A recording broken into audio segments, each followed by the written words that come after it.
నేను మీ మధు. ప్రయాగ్రాజ్లోని ఏడీఏ కాలనీకి చెందిన 26 ఏళ్ల కెప్టెన్ నిషాద్ కు కరాచీ నదీహ గ్రామానికి చెందిన లక్ష్మీనారాయణ్ నిషాద్ కుమార్తె సితారతో ఏప్రిల్ 29న వివాహం జరిగింది. ఏప్రిల్ 30న సితార అత్తమామల ఇంటికి వచ్చింది.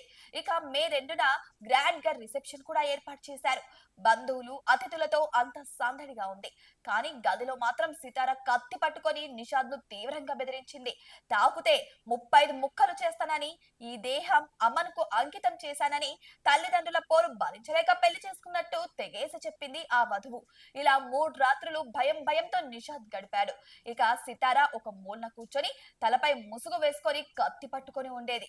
నిషాద్ మరో పక్కన కూర్చొని అర్ధరాత్రి నిద్రపోయేవాడు కూడా కాదు. ఇలా ఎంతకాలం ఉండాలంటూ మొత్తానికి నిషాద్ తన తల్లితో చెప్పుకొని వాపోయాడు. ఇక ఆ విధంగా విషయం వెలుగులోకి వచ్చింది.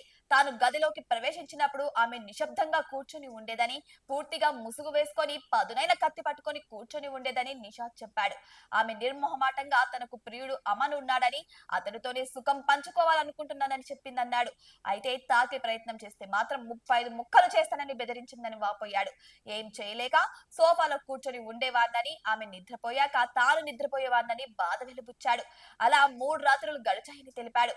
ఇలాంటి వార్తలు పేపర్లో చదివేవాడినని, తనకు అలా జరిగితే మరొక శీర్షిక అయ్యేవాడినని వాపోయాడు. మే 3న బాధ భరించలేక తన తల్లితో పంచుకున్నట్టు చెప్పాడు. అమన్ దగ్గరకు పంపాలని, ఇక అతనితోనే జీవిస్తానని సితార బహిరంగంగా తెగేసి చెప్పింది. దీంతో కుటుంబ సభ్యులంతా షాక్ కు గురయ్యారు. కుటుంబ సభ్యుల ఒత్తిడి భరించలేక ఇదంతా చేసినట్టు ఆమె ఒప్పుకుంది. అయితే బాధిత కుటుంబం సితార కుటుంబ సభ్యులకు ఫిర్యాదు చేయగా భర్తతోనే కాపురం చేయాలని నచ్చజెప్పి సితార తండ్రి వెళ్లిపోయాడు. ఇది ఇలా ఉంటే మే 30న గోడ దూకి సితార పారిపోయేందుకు ప్రయత్నించింది. కానీ ప్రధాన గేటు తాళం వేసి ఉండడంతో సాధ్యం కాలేదు. ఇక అర్ధరాత్రి ఆమె కుంటుతూ తిరుగుతున్న దృశ్యాలు సీసీ కెమెరాలో రికార్డ్ అయ్యాయి. మొత్తానికి అమన్తో సితార పారిపోయింది. ప్రస్తుతం ఈ పంచాయతీ పోలీస్ స్టేషన్ కు చేరింది. ఆమె కోసం గాలిస్తున్నారు. ఇక తీసుకొచ్చాక సితారాను నిషాద్ దగ్గరకు పంపుతారా, లేదంటే ప్రియుడు అమన్ దగ్గరకు పంపుతారా అనేది ఇంకా తెలియాల్సి ఉంది. ఇక ఆమెతో కాపురం చేయడం కష్టమని, ఎన్ని రాత్రులు భయంతో బతకాలని నిషాద్ అంటున్నాడు.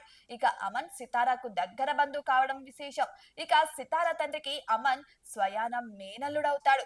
ఈ కథ ఎలా ముగుస్తుందో మరి అందరం వేచి చూడాల్సిందే. కాకపోతే రాజరఘువంశీల నిషాద్ బలి కాకుండా బ్రతికిపోయాడని చెప్పొచ్చు.